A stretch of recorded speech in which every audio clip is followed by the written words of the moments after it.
মনে করেন এই রিটটা তো লুজ রিট বলতে একটু সরে যায়।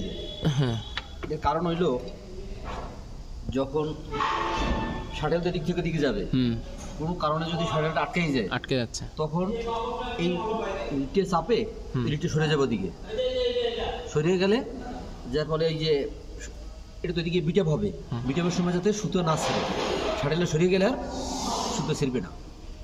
কি হইতেছে, শাটলটা আটকে গেল, এই যে হ্যাঁ এটা কিন্তু সরে যাবে, হ্যাঁ পিছন দিকে একটু মুভ করতেছে, হ্যাঁ রিটটা একটু মুভ করতেছে। হ্যাঁ, এখন এদিকে দেখেন এই যে একটা স্টার্টিং হ্যান্ডেল আছে, এই হ্যান্ডেলের সাথে এখানে এরকম আটকানো থাকে, এই মেশিন চলতেছিল। এই একটা ড্যাগার আছে, ড্যাগার এটি হলো হ্যামার স্টার্টিং হ্যান্ডেলের সাথে। এখন যখন এটা বিট আপ করতে যাবে, বিট আপ করতে আইসে যদি শাটেল আটকাই যায় তখন এই মেশিনটাও এটা সরে যাবে দিকে, রিটটার দিকে সরে যাবে।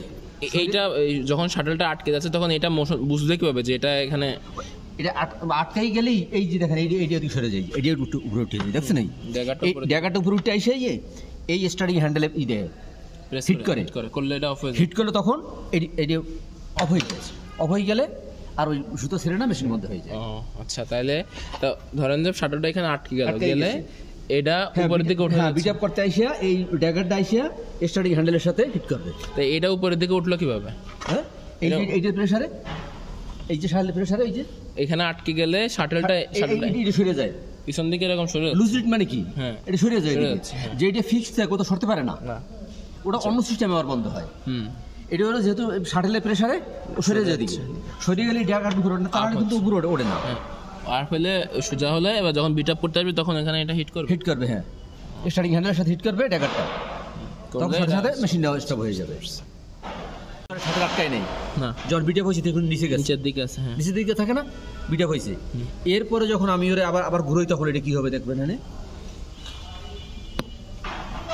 ড্যাগারটা নিচের দিকে, এই এখন আপনি ওইটা একটু জায়গায় ধরেন, আমি ঘুরোই তারপরে দেখুন উঁচু করে ধরবো, হ্যাঁ ওইটা উঁচু করে ধরবো, বাড়ি আস্তে আস্তে আমি ঘুরোই লাগবে না।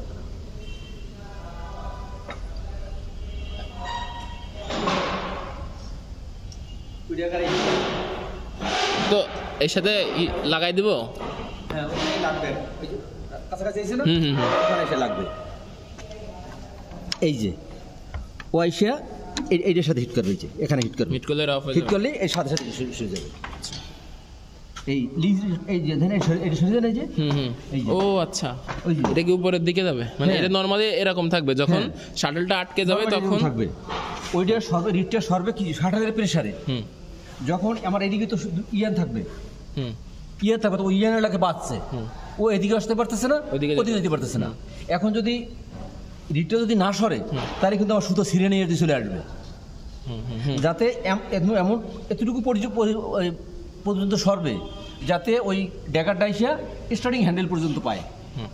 এটা তাহলে উপরের দিকে উঠবে, উপরের দিকে ওঠার কারণে ওই ড্যাগারটা উপরের দিকে উঠতেছে, যার কারণে এখানে স্টার্টিং হ্যান্ডেলের সাথে স্টার্টিং হ্যান্ডেলে হিট করতেছে। তার মানে শাটলটা এখানে যদি আটকে যায় এটা উপরের দিকে উঠে যাবে, মানে যেহেতু এটা আছে লুজ রিড, এর জন্য পিছনের দিকে উপরের দিকে উঠে যাবে না, উপরের দিকে উঠবে কখন, উপরের দিকে উঠবে ও শাটল প্রেসার দিবে রিটকে, হ্যাঁ এই জন্য রিট সরিয়ে গেলেই উপরের দিকে উঠবে। ও আচ্ছা, এই জন্য হচ্ছে লুজ রিড বলতেছে, যে রিটটা পিছন দিকে সরে যাচ্ছে, এটা উপরের দিকে উঠতেছে, ড্র্যাগারটা উপরের দিকে উঠতেছে, স্টার্টিং হ্যান্ডেলে হিট করতেছে, যার কারণে এটা অফ হয়ে যাচ্ছে, মেশিন অফ করতেছে আর সেটার কোনো সম্ভাবনা নেই। বুঝতে পারছি।